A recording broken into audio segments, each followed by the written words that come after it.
Hi മക്കളെ, Saji's Malayalam YouTube ചാനലിലേക്ക് ഏവർക്കും ഹാർദമായ സ്വാഗതം. LP-UP നോട്ടിഫിക്കേഷൻ വന്നത് മുതൽ എൻ്റെ LP-UP മക്കൾ ആശങ്കയിലാണ്.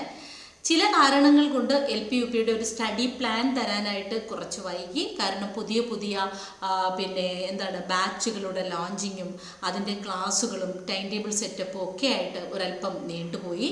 എന്നാലും ഒട്ടും വൈകിട്ടില്ല, നോട്ടിഫിക്കേഷൻ വന്നു.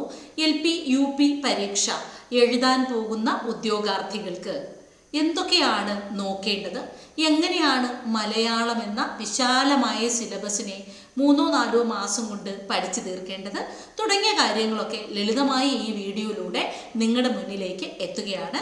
പിന്നെ മറ്റൊന്ന്, സജീസ് മലയാളം എന്ന യൂട്യൂബ് ചാനൽ ഒരു ചെറിയ ചാനലാണ്. ഇതിലേക്ക് നിങ്ങൾക്ക് ഏറ്റവും ഇൻഫോർമേറ്റീവായിട്ടുള്ള വിഷയങ്ങളാണ് കിട്ടുന്നത്.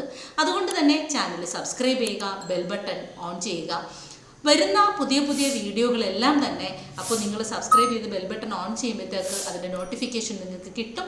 ഒരു വീഡിയോ പോലും മിസ്സാകാതെ നിങ്ങൾക്ക് കാണാനും പറ്റും.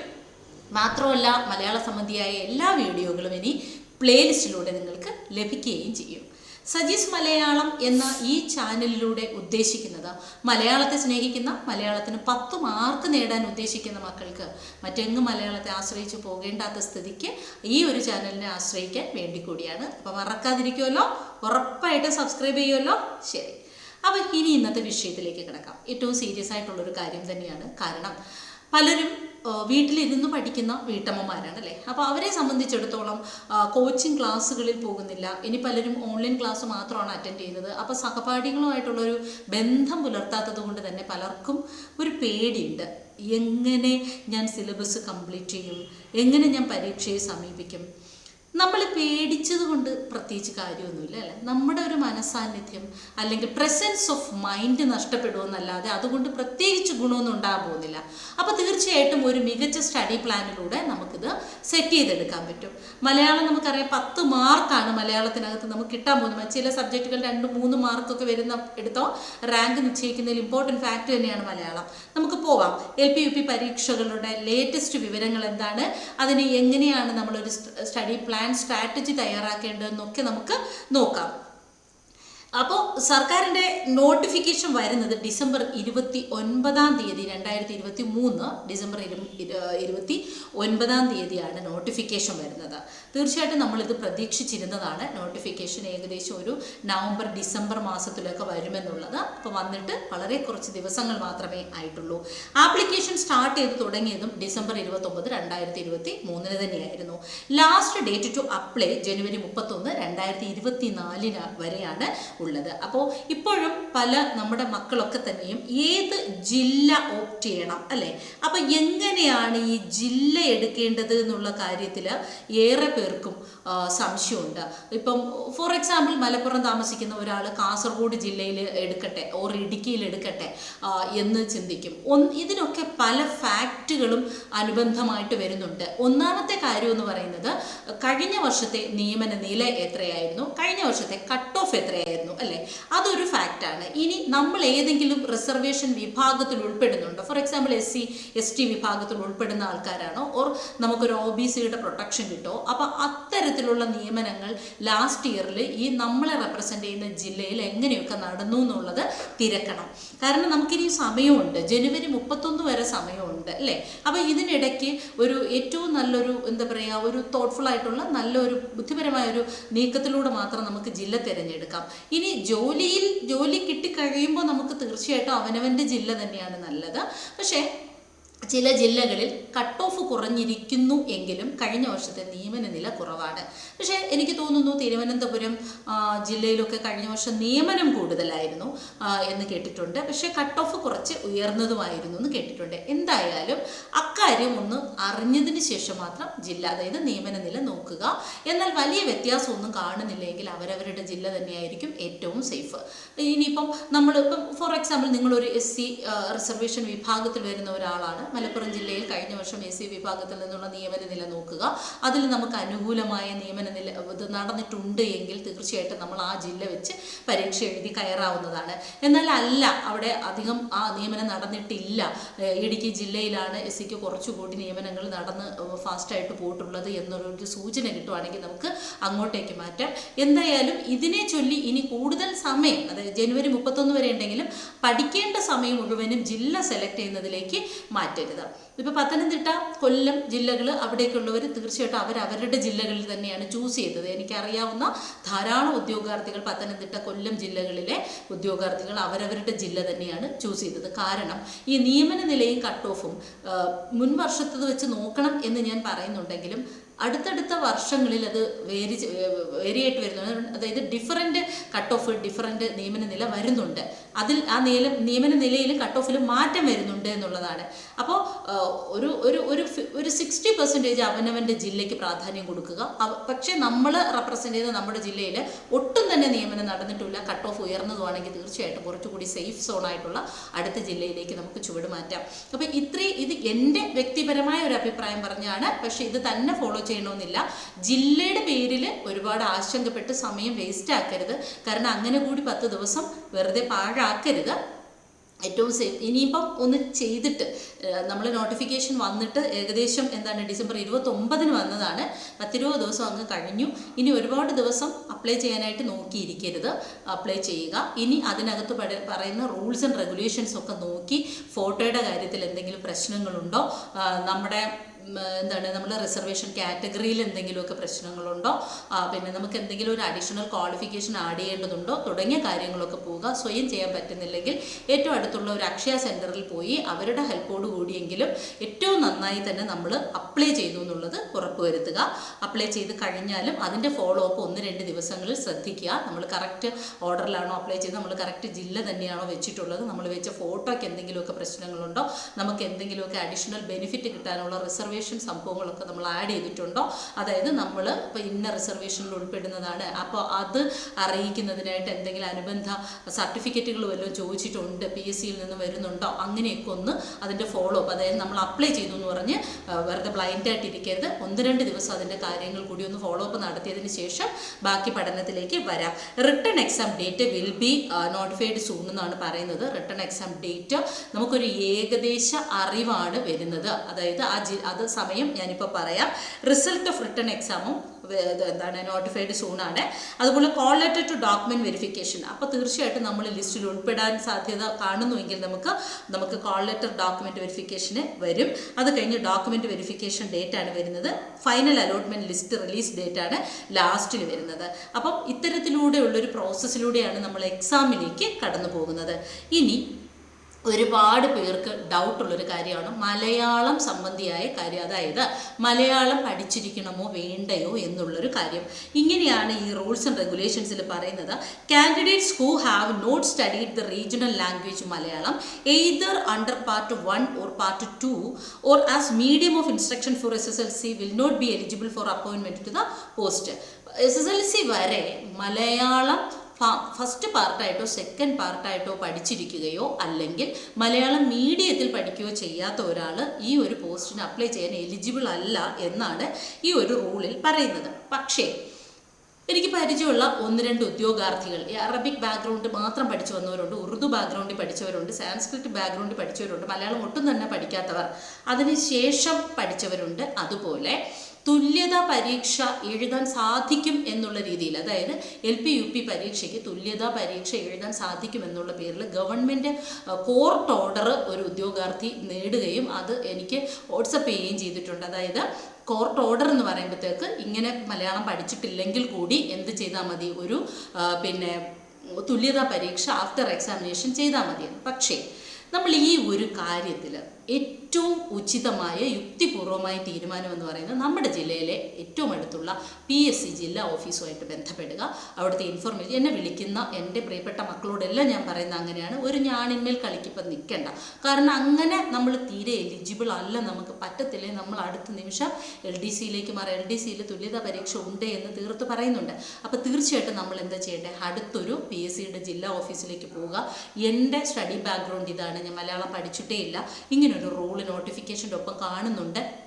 എനിക്ക് തുല്യതാ പരീക്ഷ എഴുതാൻ സാധിക്കുമോ എന്നുള്ള വിവരം അവിടെ നിന്ന് വ്യക്തമായി ഒന്ന് ശേഖരിക്കാം. നമ്മളൊരു 10 പേരെ വിളിച്ച് ചോദിക്കുമ്പോൾ ചിലപ്പോൾ ചിലരുണ്ട് എന്ന് പറയും, ചിലരില്ല എന്ന് പറയും അല്ലേ. പക്ഷേ വ്യക്തമായ എവിഡൻസിൻ്റെ അടിസ്ഥാനത്തിലൊക്കെയാണ് ഇല്ല എന്ന് പറയുന്നത്. എന്നാൽ കൂടി നമ്മുടെ സമാധാനത്തിനും ഇതൊരു ഗവൺമെൻറ് ജോലിയാണ്, ഒരു ജീവിത പ്രശ്നമാണ്. സോ PSC ജില്ലാ ഓഫീസുമായിട്ട് ബന്ധപ്പെട്ട് ഏറ്റവും റിലയബിൾ ആയിട്ടുള്ള ഒരു വിവരം നേടിയെടുക്കുക എന്നുള്ളതാണ് ഏറ്റവും പ്രധാനം. ഇനി നോക്കാം, LP UP എക്സാം ടൈം നമ്മൾ എപ്പോഴാണ് പ്രതീക്ഷിക്കുന്നത്? LP UP പരീക്ഷകളെ നമ്മൾ ഒരുപോലെയാണ് സമീപിക്കുന്നത്.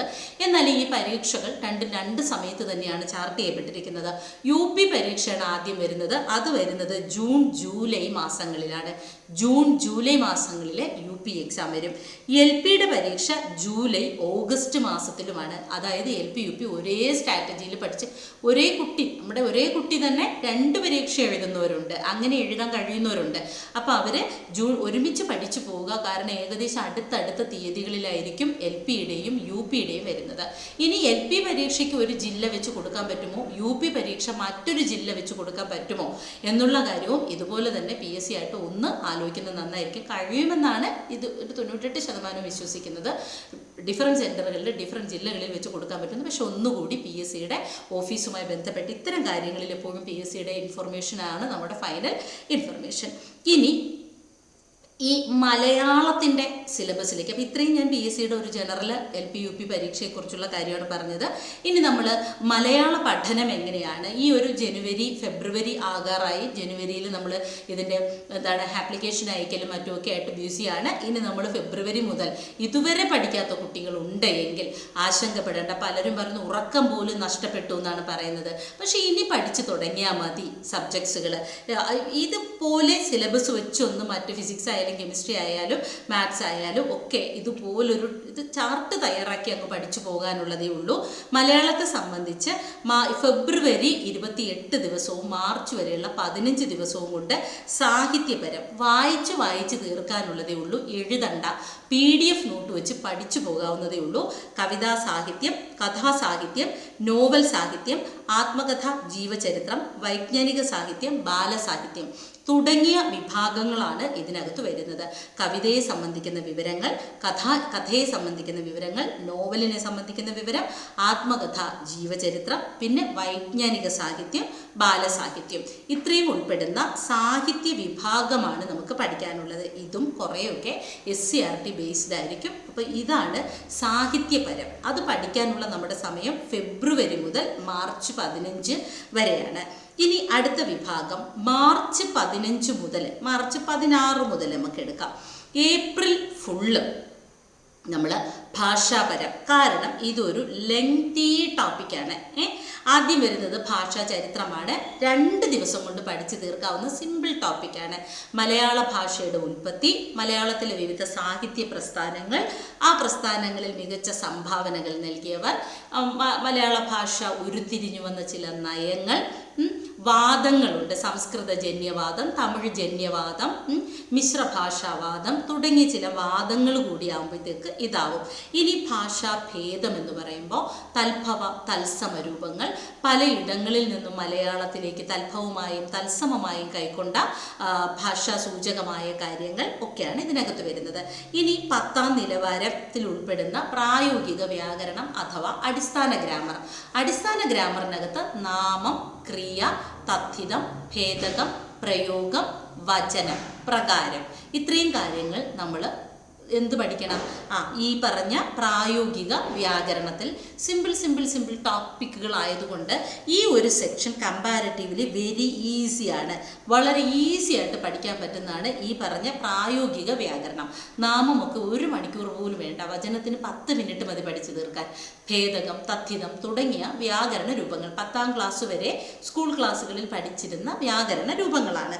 ഇനി പദശുദ്ധിയാണ്. പദശുദ്ധി നമ്മളിപ്പോൾ സജീസ് മലയാളം ചാനലിലൂടെ ഏകദേശം 40-50 പദങ്ങളുടെ തന്നെ വീഡിയോ ഇട്ടിരുന്നു.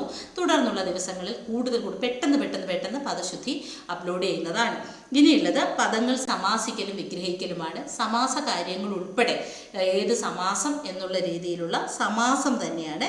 ഇനി പ്രകാരം എന്ന് പറയുന്നത് തദ്ധിതം, ഭേദകം പോലൊരു സിമ്പിൾ ടോപ്പിക്കാണ് പ്രകാരം. പിന്നെയുള്ളത് ഈ അനുപ്രയോഗമാണ്. പിന്നെ വാക്യഘടനയും വാക്യശുദ്ധിയുമാണ്. വാക്യശുദ്ധി, അശുദ്ധ വാക്യങ്ങൾ, അതായത് ഒരു വാക്യത്തിൽ വരുന്ന വിവിധ ദോഷങ്ങൾ തുടങ്ങിയവ. പിന്നെയുള്ളത് ലിംഗം, വചനവുമാണ്. പിന്നെ കാലമാണ്, കാലപ്രയോഗങ്ങളാണ്. കാലം ഓരോ ഭൂതവർത്തമാന ഭാവി കാലങ്ങളിലൂടെ തയ്യാറാക്കുക, വ്യാകരണത്തിൻ്റെ പ്രത്യേകതകളാണ്. ഇനിയുള്ളത് പദങ്ങൾ, ശൈലികൾ, പ്രയോഗങ്ങൾ, വാക്യസന്ദർഭങ്ങൾ, കാവ്യസന്ദർഭങ്ങൾ. ഉദ്ധരണിയാണ്, ഏതെങ്കിലും ഒരു കോട്ടഡ് ലൈൻ തന്നിട്ട് ഇത് ആരുടെ വരികളാണ്, അല്ലെങ്കിൽ ഏത് നോവലിലെ വരികളാണ്, ഏത് കഥാപാത്രം പറഞ്ഞതാണ് എന്നൊക്കെ ഇങ്ങനെ അവതരിപ്പിക്കുന്നതാണ് ഈ പറഞ്ഞ വാക്യസന്ദർഭങ്ങളും കാവ്യസന്ദർഭങ്ങളും. ശൈലികൾ, പ്രയോഗങ്ങൾ, പഴഞ്ചൊല്ലുകൾ. ഈ പേടിക്കണ പോലെ ഒരു ഡീറ്റെയിൽഡ് സിലബസ് ഒന്നുമല്ല. ഞാൻ ഈ പറഞ്ഞതുപോലെ മാർച്ച് 15 മുതൽ ഏപ്രിൽ വരെ കൊണ്ട് പഠിച്ചു തീർക്കാവുന്ന കാര്യമേ മലയാളത്തിലുള്ളൂ. മെയ് മാസം ഫുൾ കിട്ടുകയാണ് റിവിഷന്. സാഹിത്യപരത്തിലും ഭാഷാപരത്തിലും നമ്മൾ പഠിച്ച കാര്യം. അപ്പോൾ നിങ്ങൾ പറയും, ഞങ്ങൾക്ക് ഈ ഒരു സബ്ജക്റ്റ് മാത്രമല്ലല്ലോ പഠിക്കാനുള്ളത്, ഞങ്ങൾക്ക് പിന്നെ ഇതുകൂടിയില്ലേ, സയൻസ് ഉണ്ട്, മാത്സ് ഉണ്ട്, ഫിസിക്സ് ഉണ്ട്, സൈക്കോളജി ഉണ്ട്. ഇതിനിടയ്ക്ക് ഞങ്ങൾ ഈ മലയാളം മാത്രം പഠിച്ചുകൊണ്ടിരുന്നാൽ പോരെ? അപ്പോൾ അത് മതിയാവോ? മലയാളം തന്നെ ഇത്രയും കിടക്കുമല്ലേ? ഇങ്ങനൊരു ക്വസ്റ്റ്യൻ ഉറപ്പാണ് അല്ലേ? ആകപ്പാടെ കുറച്ച് സമയമാണ്, വീട്ടിലെ മുഴുവൻ കാര്യങ്ങൾ നോക്കി ഇതുകൂടി പഠിക്കാൻ ഞങ്ങൾക്ക് എവിടെ നിന്നാണ് സമയം എന്ന് ചോദിക്കും. തീർച്ചയായിട്ടും ഞായറാഴ്ചകൾ മാത്രം ഒന്ന് മാറ്റി വയ്ക്കൂ. ബാക്കിയുള്ള സബ്ജക്ട്സിനൊക്കെ നമുക്ക് ഓൺ ഡേയ്സ് കൊടുത്തിട്ട് ഓഫ് ഡേ ആയ ഞായറാഴ്ച ഇടന്ന് നമുക്ക് എന്ത് ചെയ്യാം? അന്ന് കുട്ടികളൊക്കെ വീട്ടിലുണ്ടാവുമല്ലോ. അത്യാവശ്യ ജോലികളൊക്കെ ഒന്ന് പെട്ടെന്ന് വെളുപ്പിന് എണീറ്റ് തീർത്ത് അവരെ എന്തെങ്കിലും കാര്യത്തിലൊന്ന് എൻഗേജ്ഡ് ആക്കിയിട്ട് ഞായറാഴ്ച ഇരുന്ന് മലയാളം പഠിച്ചാലും തീരാവുന്നതേ ഉള്ളൂ.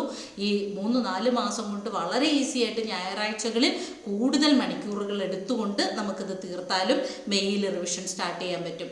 റിവിഷൻ സ്റ്റാർട്ട് ചെയ്യുമ്പോൾ മാത്രം ചെയ്യേണ്ടുന്ന കാര്യമാണ് PYQ. പല കുട്ടികളും ചോദിക്കുന്നൊരു കാര്യമാണ്, ഞാൻ PYQ മാത്രം പഠിച്ചാൽ മതിയോ എന്ന്. ഒരിക്കലുമല്ല. നമ്മളീ പറഞ്ഞ സാഹിത്യപരവും ഭാഷാപരവുമായി മുഴുവൻ സിലബസും കവർ ചെയ്തതിന് ശേഷം ലാസ്റ്റിൽ പഠിക്കേണ്ടുന്ന കണ്ടൻ്റാണ് PYQ. അപ്പോൾ PYQ അങ്ങനെ അങ്ങ് പഠിച്ച് തുടക്കം PYQ മാത്രം നോക്കിയിട്ട് ഒരു കാര്യമില്ല.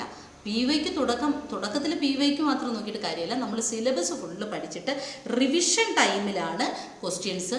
അതും എപ്പോഴും നമ്മൾ ചെയ്യേണ്ടത് LP UPയുടെ ക്വസ്റ്റ്യൻ എടുക്കണം. അല്ലാതെ ജനറലായിട്ട് നമ്മളിപ്പോൾ യൂട്യൂബ് ചാനലുകളിൽ വരുന്നതോ അല്ലെങ്കിൽ പിന്നെ LP UPയുടെ ക്വസ്റ്റ്യനാണ് എടുക്കേണ്ടത്.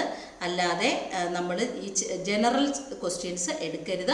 എപ്പോഴും LP UPയുടെ തന്നെ ക്വസ്റ്റ്യൻ എടുത്ത് വർക്കൗട്ട് ചെയ്ത് പോകണം. കാരണം ഈ വാക്യസന്ദർഭം, കാവ്യസന്ദർഭമൊക്കെ LP UPക്കേ ഉള്ളൂ. പെഡഗോജി പാർട്ട്, അക്ഷരങ്ങൾ ഇപ്പോൾ താഴെ തരുന്നതിൽ കണ്ഠ്യാക്ഷരമേത്, താലവ്യ അക്ഷരമേത്, മൂർധന്യ അക്ഷരമേത്, ദന്ത്യാക്ഷരമേത്, ഓഷ്ട്യാക്ഷരമേത് എന്നൊക്കെ ഉള്ള ക്വസ്റ്റ്യൻസ് ഒക്കെയാണ് റിപ്പീറ്റ് അടിച്ച് വരുന്നത്.